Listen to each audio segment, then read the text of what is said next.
రాష్ట్రంలో రైతులకు 2 లక్షల రూపాయలు ఒకేసారి అమలు చేస్తే తాను రాజకీయ సన్యాసం తీసుకుంటానని ముఖ్యమంత్రి రేవంత్ రెడ్డికి బీజేపీ పార్టీ మల్కాజ్గిరి అభ్యర్థి ఈటల రాజేందర్ సవాల్ విసిరారు.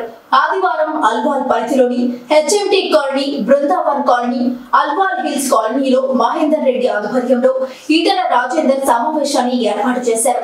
ఈ సందర్భంగా ఈటల మాట్లాడుతూ బీఆర్ఎస్ పార్టీకి మల్కాజ్గిరి పార్లమెంట్ ఎన్నికల్లో డిపాజిట్లు కూడా రావని అన్నారు.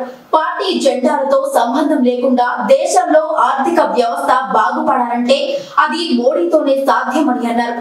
తెలంగాణ సమగ్ర అభివృద్ధి కోసం బీఆర్ఎస్ పార్టీకి కాంగ్రెస్ పార్టీ ఓటు వేసినా లాభం లేదని అన్నారు.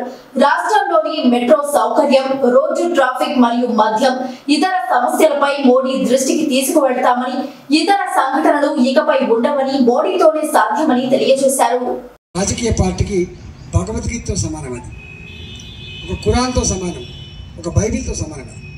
అంటే ఇచ్చిన ఆమెను తప్పకుండా అమలు చేయాలి. ఏమిచ్చినా మేము ఓ తెలంగాణ తల్లులారా మీ పిల్లలకు మీ మీద భారం పడకుండా నౌకరు ఇచ్చేంత వరకు వాళ్ళు చదువుకోవడానికి 3,110 రూపాయలు వృత్తి ఇస్తా అని చెప్పింది. అదుకుందా నిరుద్యోగ వృత్తి దాని పేరు.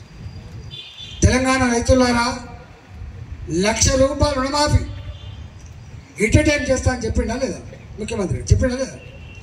అనేక హామీలు.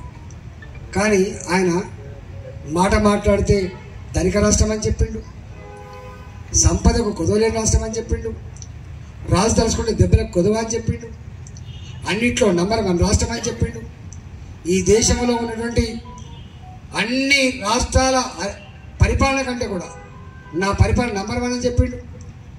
గా ముఖ్యమంత్రి 4 సంవత్సరాలు గడిచినప్పటికీ రైతు రుణమాఫీ అమలు కాలేదు. డబ్బులు లేకనా? ఇష్టం లేక. డబ్బులు లేక జీతభత్యాలు కూడా చివరికి ఒక వారం కొన్ని జిల్లాలు జీతాలు ఇచ్చడం వాస్తవం కదా. అలాగే పార్లమెంట్ అభ్యర్థిగా నిలబడడం జరిగింది.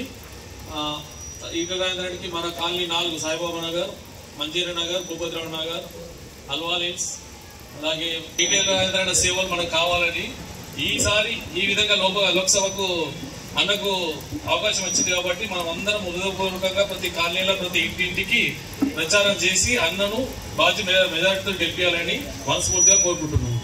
మా చిన్న సమస్యలు ఉన్నాయి, అవి మా అన్న గెలిచిన తర్వాత ఇంటికి పోయి చెప్పి చేసుకుంటాము. అన్నకు సమస్యలు కావచ్చు, విద్యాపరమైన సమస్యలు కావచ్చు, ట్రాఫిక్ సమస్యలతో బాధపడేటువంటి ఈ అల్వాల్, అదేవిధంగా కొంపటి రోడ్ల ఫ్లైఓవర్ల సమస్య కావచ్చు, లేదా రేపు మెట్రో సమస్య కావచ్చు, ఇలాంటి లోకల్ ఇష్యూల మీద కూడా మనం అనుకున్నాం.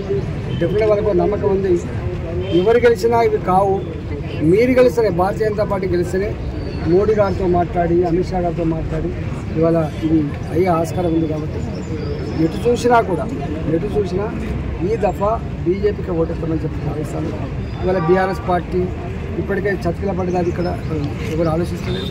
కాంగ్రెస్ పార్టీ ఏదో కొంత ఆనాడు కేసీఆర్ ఏవైతే చేయటి అధికారాన్ని అండగా పెట్టుకొని తీసుకపోవడు, మీకు ఈ పదవిత్తా ఆ పదవిత్తా అని ప్రలోభాలు, మద్యం సీసాలు, నోట్ల కట్టలు, అధికార అహంకారం, వాటితో కొంత ఏదో ప్రయత్నం చేస్తాను.